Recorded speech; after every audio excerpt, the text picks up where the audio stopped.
Hello, I am Rafiq Ahmed and I welcome you all in this class of two dimensional geometry। हम hyperbola पढ़ रहे हैं और hyperbola से related एक आर्टिकल और कुछ क्वेश्चंस आज हम लेंगे। तो ये जो आर्टिकल है इसमें हाइपरबोला पर विद्यमान कोई दो बिंदुओं को मिलाने वाली जो जीवा है, कोड है, उसका इक्वेशन निकालना है। ये आर्टिकल हमने एलिप्स में भी किया था। लगभग सभी आर्टिकल्स जो हमने एलिप्स में कर लिए हैं वही हमें हाइपरबोला में भी करने हैं और लगभग क्वेश्चंस भी वैसे ही हैं। तो इसमें अतिपरवलय पर विद्यमान दो बिंदुओं को मिलाने वाली जीवा का समीकरण ज्ञात करना है। जैसे ये अतिपरवलय है, ये तो निर्देशीय अक्ष हैं और ये अतिपरवलय की एक ब्रांच और ये उसकी दूसरी ब्रांच, ये संयुग्मी अक्ष जो कि वाई अक्ष है और ये एक्स अक्ष। अब अतिपरवलय पे दो बिंदु एक ही ब्रांच पे भी हो सकते हैं, जैसे एक यहाँ हो भी पी बिंदु और एक बिंदु क्यू यहाँ पर हो, तो जीवा पी क्यू ऐसे बन जाएगी।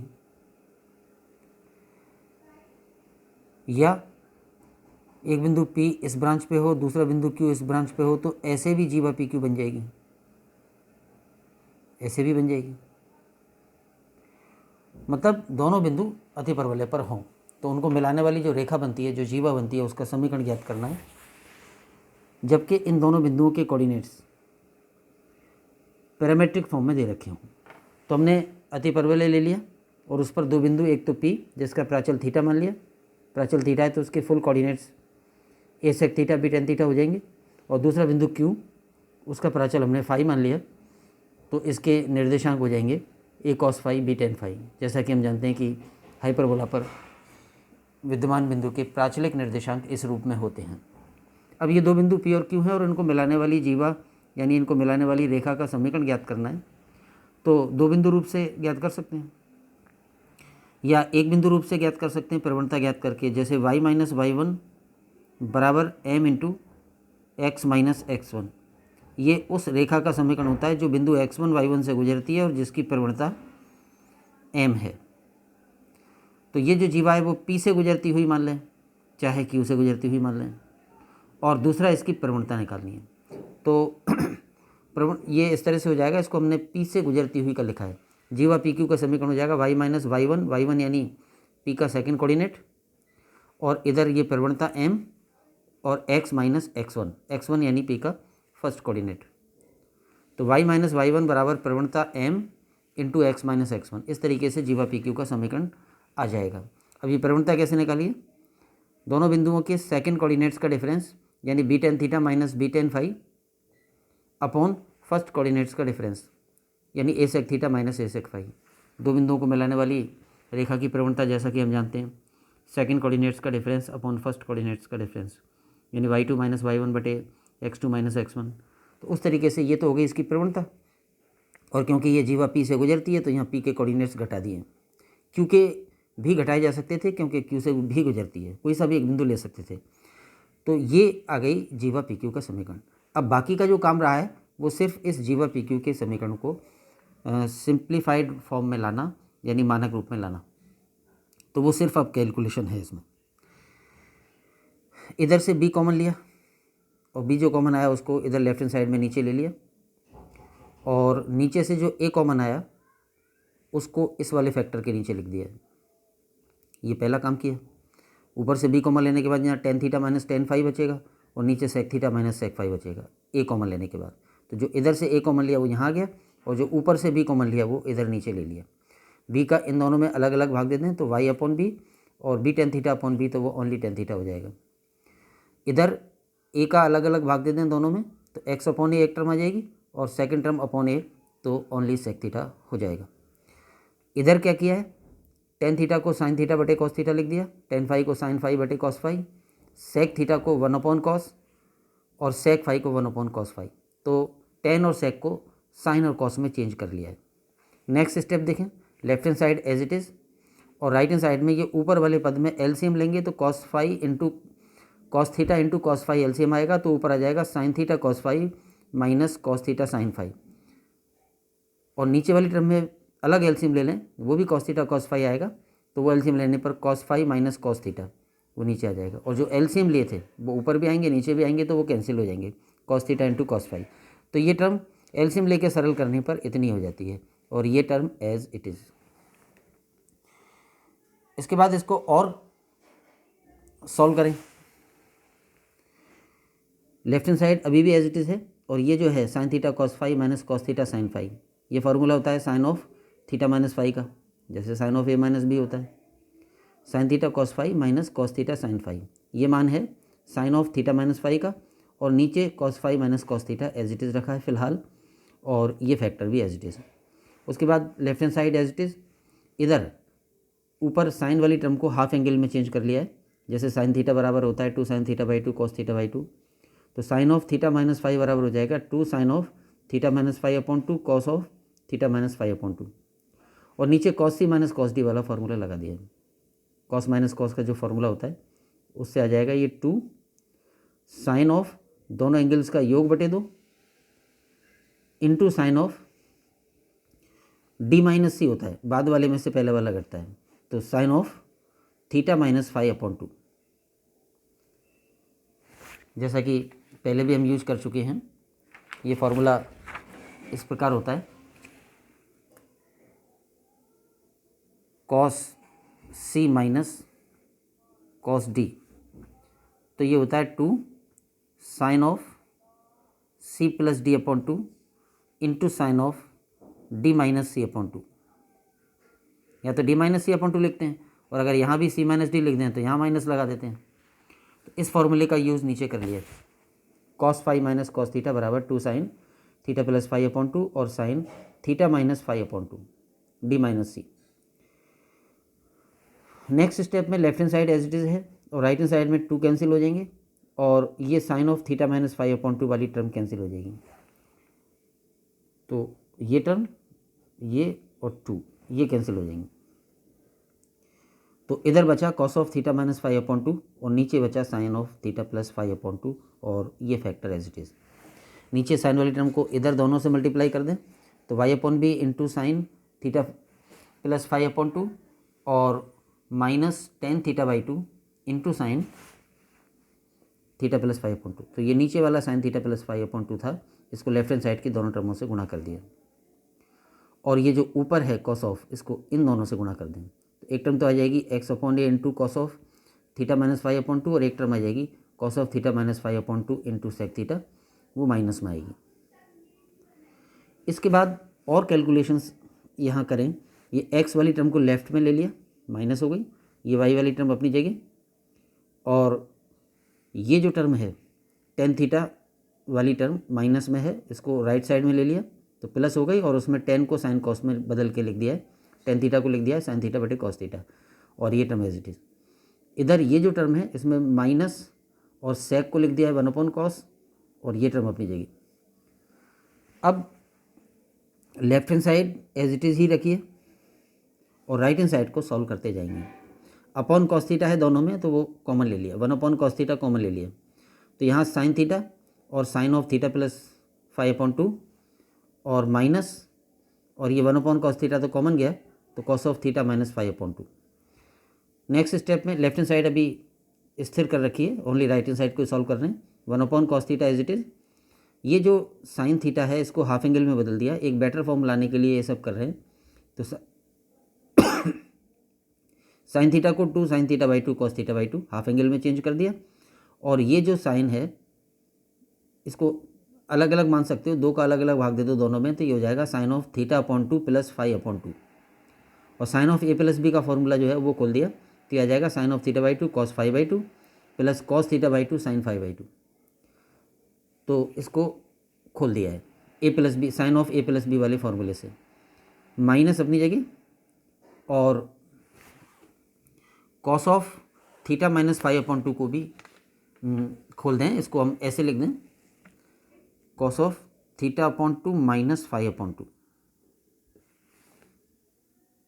ये जो cos of theta upon 2 minus phi upon 2 अलग अलग हो जाएगा, और 2 पदों के अंतर का कॉस, तो ये हो जाएगा कॉस ऑफ इतना इंटू कॉस ऑफ इतना प्लस साइन ऑफ इतना इंटू साइन ऑफ इतना, तो ये जो cos of theta upon two minus five upon two है, इसकी जगह आ जाएगा cos theta by two cos five by two plus sine theta by two sine five by two. जब अंदर माइनस होता है तो प्लस आता है कॉस में। ये कुछ कैलकुलेशन की। अब इस पद को इस पद से गुणा करेंगे तो आ जाएगा two sine square theta by two into cos theta by two into cos five by two, ये टर्म।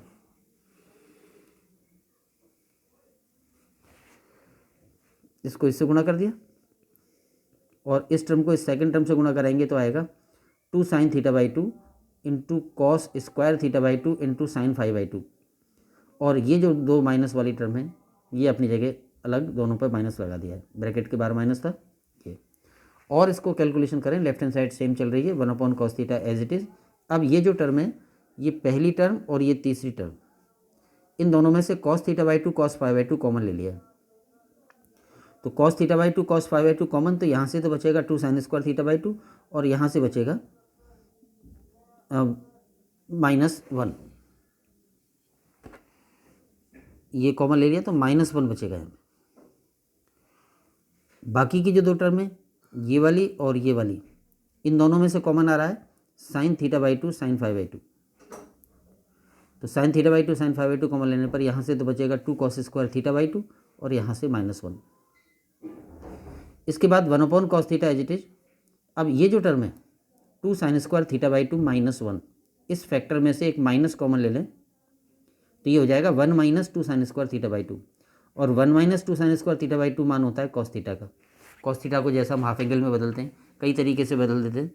जैसे कॉस थीटा को हाफ एंगल में लिख सकते हैं two cos square theta by two minus one, या लिख सकते हैं one minus two sine square theta by two, angle का हाफ हो जाएगा।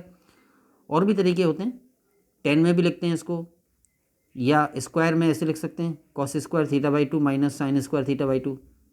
तो जिस फॉर्म की ज़रूरत होती है वो लिख देते हैं। तो ये वाला यूज़ किया है हमने।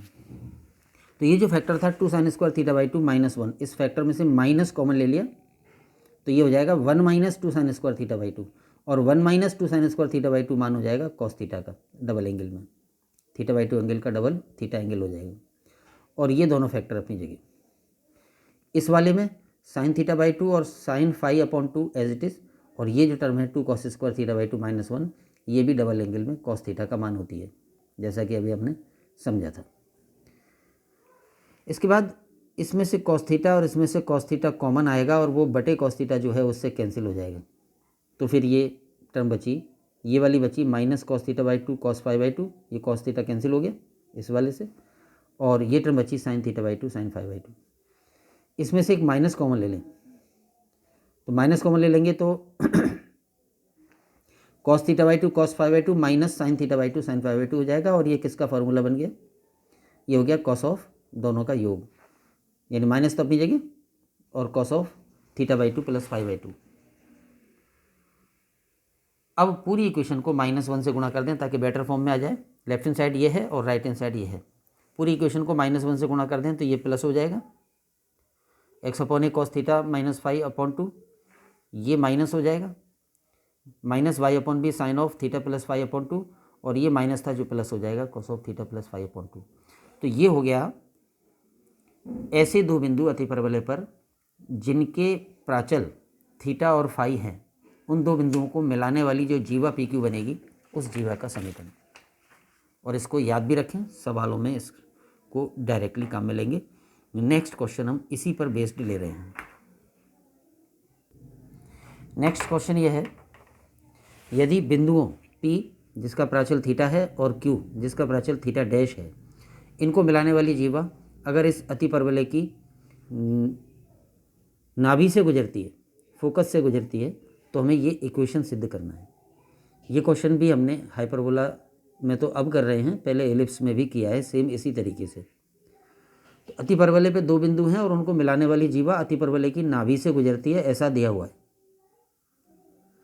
जैसे ये अतिपरवलय की एक ब्रांच और अतिपरवलय पर ये दो बिंदु P और Q, और इनको मिलाने वाली जीवा जो अतिपरवलय की नाभि है यहाँ पे उससे गुजरती है। ऐसी जीवा है जो नाभि से गुजरती है, इसे कहते हैं नाभीय जीवा। तो फिर ये इक्वेशन सिद्ध करना है। तो हल में आए, अतिपरवलय ये है, इसकी उत्केंद्रता ई है जो कि एक से बड़ी धनात्मक संख्या होती है, यानी एक से बड़ी संख्या होती है। तो उत्केंद्रता ई है तो इस अतिपरवलय की एक नाभि ये हो जाएगी एस ए कॉमा 0, उसके कोऑर्डिनेट्स हो जाएंगे। अब P a sec theta b tan theta और Q a sec theta dash b tan theta dash, इन दो बिंदुओं को, ये दोनों बिंदु अतिपरवलय पर हैं, तो इन दोनों बिंदुओं को मिलाने वाली जीवा पी क्यू का समीकरण क्या होगा। तो जैसे अभी हमने इससे जस्ट पहले वाले आर्टिकल में ये समीकरण सिद्ध किया था, उसे काम में ले रहे हैं। जीवा का समीकरण हो जाएगा x upon a cos of दोनों एंगल्स का डिफरेंस बटे 2 minus y upon b sine of दोनों एंगल्स का योग बटे 2 theta plus theta dash upon 2 और कॉस ऑफ दोनों का योग बटे 2। जैसा कि अभी हमने इससे पहले वाले आर्टिकल में दो बिंदुओं को मिलाने वाली जीवा का समीकरण ज्ञात किया था, उसका यहाँ पर सीधा उपयोग कर लिया है। तो ये तो हो गया इस जीवा का समीकरण। अब ये जीवा नाभि से गुजरती है, यानी नाभि इस जीवा पर होगी, तो इसका मतलब है कि नाभि के जो कोऑर्डिनेट्स हैं ए ई कॉमा 0 वो इस जीवा के समीकरण को संतुष्ट करेंगे। तो इसमें रख दें, ये जीवा नाभि एस ए ई कॉमा 0 से गुजरती है, अतः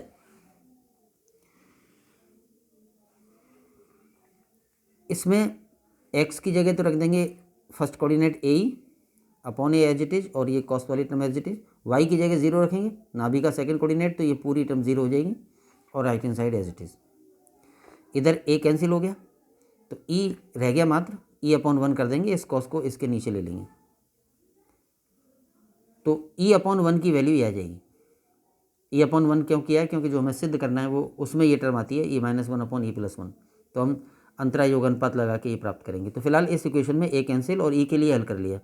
e बराबर हो गया cos of theta plus theta dash upon 2 बटे ये वाला कॉस नीचे आ जाएगा cos of theta minus theta dash upon 2, और e को e अपॉन 1 लिख दिया है ताकि वहाँ भी हर दिखाई दे। अब अंतरा योग अनुपात लिख किया है, यानी कि लेफ्ट हैंड साइड में अंश माइनस हर बटे अंश प्लस हर किया है। अंश तो 1 है और हर अंश e है और हर 1 है, तो अंश माइनस हर बटे अंश प्लस हर, तो वही काम इधर करेंगे, अंश माइनस हर बटे अंश प्लस हर, तो ये अंतरा योग अनुपात हो गया। इसके बारे में भी हमने पिछले वीडियो में जब एलिप्स पढ़ रहे थे और एलिप्स में जब यही वाला क्वेश्चन किया था तब काफ़ी डिटेल में समझाया था। तो ये इक्वेशन है, ये ऐसा क्यों किया है, क्योंकि जो प्रूव करना है उसमें ये टर्म आ रही है, तो अगर ये टर्म हम अपनी तरफ से पहले ही बना लेंगे तो जो प्रूव करना है वो इक्वेशन आसानी से आ जाएगी। तो अंतरा योग अनुपात लगाने पर ये आ गया। अब left hand side as it is और राइट हैंड साइड में कॉस माइनस कॉस वाला फॉर्मूला लगा देंगे। कॉस माइनस कॉस के फॉर्मूले में आएगा -2 साइन ऑफ दोनों एंगल्स का योग बटे 2 इंटू साइन ऑफ दोनों एंगल्स का डिफरेंस बटे 2, ये जो एंगल्स हैं। अब क्योंकि इसमें यहाँ पे साइन, जैसे sine c cos c minus cos d होता है, तो वो हो जाता है 2 sine c plus d upon 2 into sine, अगर हम यहाँ ले रहे हैं सी माइनस डी अपॉन 2 तो फिर एक माइनस आएगा, या फिर ये माइनस नहीं लगाते तो डी माइनस सी अपॉन 2 आता है, तो यहाँ माइनस लगा दिया। तो ऊपर कॉस माइनस कॉस वाला फॉर्मूला लगा दिया है और नीचे कॉस प्लस कॉस वाला, तो कॉस प्लस कॉस वाला फॉर्मूला होगा 2 कॉस ऑफ ये एंगल प्लस ये एंगल बटे 2, दोनों एंगल का योग बटे 2, और कॉस ऑफ दोनों एंगल्स का डिफरेंस बटे 2।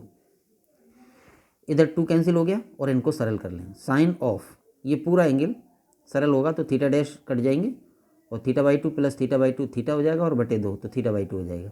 ऐसे ही इसको जब सरल कर लेंगे तो थीटा कैंसिल हो जाएंगे, थीटा डैश बाई 2 आ जाएगा। ऐसे ही नीचे ये आ गया। अब साइन अपॉन कॉस 10 हो गया, तो अगले स्टेप में लेफ्ट हैंड साइड तो as it is sine upon cos 10 theta by 2 हो गया, साइन थीटा डैश अपॉन 2 बटे कॉस थीटा डैश अपॉन 2, तो वो 10 थीटा डैश अपॉन 2 हो जाएगा और माइनस अपनी जगह, और फिर ये माइनस वाला पद भी लेफ्ट में आ जाएगा और ये है ही लेफ्ट में, तो राइट हैंड साइड में 0। ये प्रूव करना था। थीटा और थीटा डैश प्राचल वाले दो बिंदु अतिपरवलय पर हैं, तो उनको मिलाने वाली जीवा अगर नाभि जीवा है, यानी वो नाभि से गुजरती है, तो ये इक्वेशन प्रूव करना था। तो ये जो पिछला आर्टिकल हमने किया था अभी, उस पर बेस्ड एक क्वेश्चन हो गया। एक और क्वेश्चन हम आज ले लेते हैं इस वीडियो में। अतिपरवलय दे रखा है 4x² - 9y² बराबर 1, और इसकी उन स्पर्श रेखाओं के समीकरण ज्ञात करने हैं जो इस दी गई रेखा के समांतर हों। एक दी गई रेखा के समांतर, यानी एक दी गई दिशा में अतिपरवलय की दो स्पर्श रेखाएं बतानी हैं। अतिपरवलय की स्पर्श रेखा की प्रवणता पता हो तो हम स्पर्श रेखा का समीकरण लिख सकते हैं, उस आधार पर इस क्वेश्चन को करेंगे। तो पहले अतिपरवलय जो दिया हुआ है उसको मानक रूप में ले लें। मानक रूप के लिए एक्स स्क्वायर का गुणांक ऊपर 1 होना चाहिए, तो 4 को नीचे उतार लिया, 4x² को लिख दिया x²/1/4 minus as it is, और 9y² की जगह लिख दिया y²/1/9, और इधर 1 है ही। 1/4 को a² नाम दे दें और 1/9 को b² नाम दे दें, तो अति परवलय का जो समीकरण था वो इस मानक रूप में है, जहाँ a² का मान तो है 1/4 और b² का मान है 1/9। तो ये तो हो गई अति परवलय की बात। अब दी गई रेखा की बात करें। दी गई रेखा है 4y बराबर 5x + 7, 4 का भाग भी दे दें तो हो जाएगा y बराबर 5/4 x + 7/4। ये y = mx + c के रूप में है, तो ये जो x का गुणांक है 5/4, ये इस रेखा की प्रवणता हो जाएगी। तो इसकी प्रवणता हो गई m बराबर 5/4। अब हमें करना क्या है, इस दी गई रेखा के समांतर अति परवलय की 2 स्पर्श रेखाएं ज्ञात करनी है। तो इस रेखा के समांतर जो स्पर्श रेखा होगी उसकी प्रवणता उतनी होगी जितनी इसकी है, क्योंकि 2 समांतर रेखाओं की प्रवणताएं समान होती है।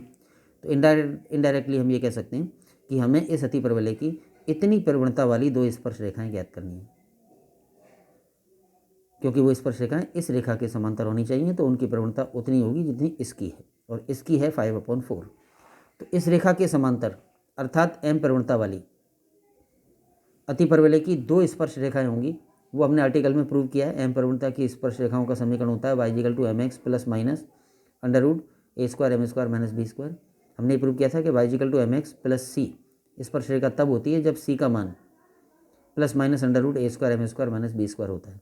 तो c का मान जब ये रख दें तो ये हो जाता है m प्रवणता वाली 2 स्पर्श रेखाओं का समीकरण। तो इसमें केवल मान रख दें, m का मान तो 5/4, a² का मान 1/4 और b² का मान 1/9, ये इसमें रख दें तो स्पर्श रेखा आ जाएगी। और